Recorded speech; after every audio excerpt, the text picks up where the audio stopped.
17 अक्टूबर को प्रयागराज के करछरा थाना इलाके के अनमोल ढाबे के पास हुई हत्या के आरोपी फिरोज अहमद को करछरा थाने की पुलिस और एसओजी टीम ने मुठभेड़ के बाद घायल अवस्था में गिरफ्तार कर लिया है। गिरफ्तार बदमाश के पास से एक तमंचा, जिंदा कारतूस, खोखा समेत एक स्कूटी गाड़ी और मोबाइल फोन भी बरामद किया गया है। इस पूरे मामले में एसएसपी शैलेश कुमार पांडे ने क्या बताया, आइए आपको सुनवाते हैं। बीती रात जो मुठभेड़ हुई है उसमें एक शातिर अपराधी जिसका नाम फिरोज़ है, जिसके ऊपर कुल 26 मुकदमे हैं और एक हत्या के अभियोग में वांछित चल रहा था। उसकी मुठभेड़ में कल वो घायल हुआ और उसको इलाज के उपरांत उसका रिमांड बना के जेल भेजा गया है। उसने 17 अक्टूबर को एक नृशंस हत्या को अंजाम दिया था, जिसमें बिहार के बक्सर जनपद के निवासी सूरज गुप्ता की हत्या हुई थी। इस हत्या का जो मोटिव पता चला था उसमें ये बात सामने आई कि फिरोज़ ने सूरज गुप्ता को मारकर उसकी पहचान को छुपाने के लिए उसकी बॉडी को जलाया भी था, गर्दन काट के अलग किया था, प्राइवेट पार्ट्स काटे गए थे और उद्देश्य ये था कि वो जो डेड बॉडी थी वो फिरोज़ की ही बॉडी मानी जाए, जिससे कि फिरोज़ वहाँ से लापता हो जाए अपने परिवार के साथ और अपनी आइडेंटिटी को छुपाकर वो दूसरे जगह फ्रेश आइडेंटिटी साथ रहे, क्योंकि उसका व्यापक आपराधिक इतिहास था। उसके विरुद्ध कई अभियोग चल रहे थे और कर्ज भी काफ़ी ले चुका था और टीवी शोज़, जो क्राइम रिलेटेड टीवी शोज़ में इस तरह की उसने घटना देखी थी, जिससे वो इंस्पायर होकर इस तरह की घटना को अंजाम दिया। परंतु पुलिस टीम ने बहुत ही प्रोफेशनल तरीके से काम किया। इस घटना का न ही सिर्फ अनावरण किया, क्योंकि अज्ञात बॉडी थी और अज्ञात द्वारा इसकी हत्या की गई थी, ये एक चैलेंजिंग केस था, इसका अनावरण किया। इसमें 2 अन्य अभियुक्त, जिसमें एक अभियुक्त शमशेर है, ऑलरेडी दूसरे मामले में जेल है लूट के मामले में, उसका रिमांड बनाया जाएगा और एक अभियुक्त जो इसका साथी है वो अभी फरार है, शिव बाबू, जल्दी उसे भी गिरफ्तार किया जाएगा। शुरुआती विवेचना में इसकी पत्नी का रोल साक्ष्य को मिटाने में आया था, जिसके रक्त रंजित कपड़े को उसने छुपाया था, उसे गिरफ्तार करके ऑलरेडी जेल भेजा जा चुका था।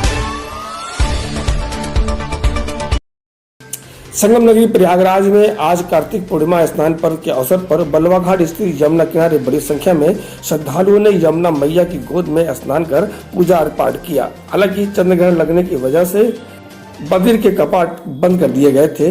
वहीं देर शाम ग्रहण खत्म होने के बाद मंदिर के कपाट खुलने पर बड़ी संख्या में लोगों ने मंदिरों में पूजा पाठ अर्चना किया।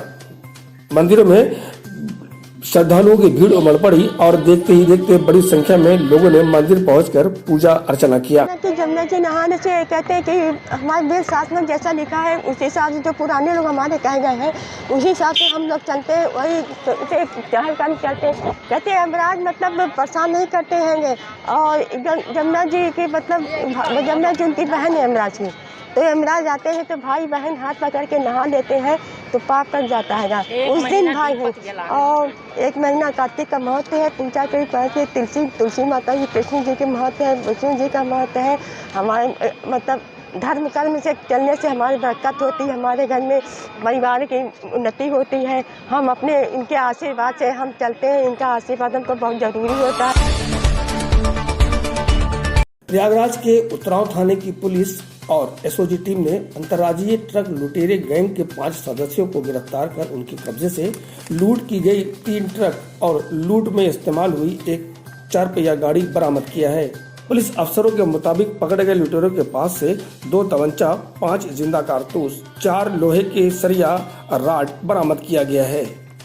थाना उतराव क्षेत्र में 24 अक्टूबर को एक ट्रक जो कि चंदौली में अनलोड करके कानपुर देहात जा रहा था, उसको बदमाशों द्वारा एक स्विफ्ट डिज़ायर गाड़ी से ओवरटेक करके रोका गया और रोकने के बाद ट्रक को अपने कब्जे में लेके वाहन का जो चालक और जो क्लीनर था उसको गाड़ी में बिठाकर ये लोग रायबरेली की तरफ ले जा रहे थे। रायबरेली प्रतापगढ़ बॉर्डर पे उसको उतार दिया और उतारने के बाद बदमाश ट्रक लेके फरार हो गए और उसके बाद जो वादी है वो जनपद प्रयागराज आता है और संबंधित थाने में अपने साथ घटित घटना के बारे में बताता है। तत्काल उसमें अभियोग पंजीकृत किया गया और इसमें एसपी गंगापार और उनकी पूरी टीम, थाना उतराव की टीम, क्राइम ब्रांच की टीम इसमें लगी और न ही सिर्फ इस घटना का अनावरण हुआ बल्कि सराहनीय कार्य करते हुए इसमें घटना में संलिप्त 5 अपराधियों को गिरफ्तार किया गया है। साथ ही साथ ये सुनियोजित गैंग बना के इस घटना को अंजाम दिया था। इसमें कुल 16 लोग इसमें सामने आए हैं। अन्य 11 इसमें अभी वांछित हैं जिनको गिरफ्तार किया जाएगा। इनकी जो मोडस ऑपरेंडी होती है उसमें इस घटना को अंजाम देने में जो इन्होंने इस्तेमाल किया उसमें एक स्विफ्ट गाड़ी तथा उसके पीछे 2 ट्रक और चल रहे थे। अगर इस स्विफ्ट गाड़ी से ओवरटेक करके और इजीली इस घटना को अगर अंजाम नहीं दे पाते तो इसमें हॉट चेस करके ट्रक के द्वारा जो है घेर के उसको ओवरपावर करके लूट की घटना को ये अंजाम देते थे। तो इस तरह से 5 अभियुक्त इसमें गिरफ्तार किए गए हैं। इनके पास से लूटी हुई ट्रक, घटना में प्रयुक्त स्विफ्ट डिज़ायर गाड़ी और 2 अन्य ट्रक भी इनसे बरामद किए गए। उसके अलावा असलहे, रॉड इत्यादि जो है अन्य बरामदगियाँ भी इनसे हुई हैं। शेष अभियुक्तों की भी जल्द गिरफ्तारी की जाएगी। इनके द्वारा कई घटनाओं को अंजाम दिया गया है विभिन्न जनपदों में, जिसमें हमारे जनपद प्रयागराज की भी 3 घटनाओं का अनावरण हुआ है इसमें, जो थाना मऊआइमा सुराव में भी पंजीकृत थी और जल्द ही अन्य सदस्यों के, इस गैंग के अन्य सदस्यों की भी हम लोग गिरफ्तारी सुनिश्चित करेंगे।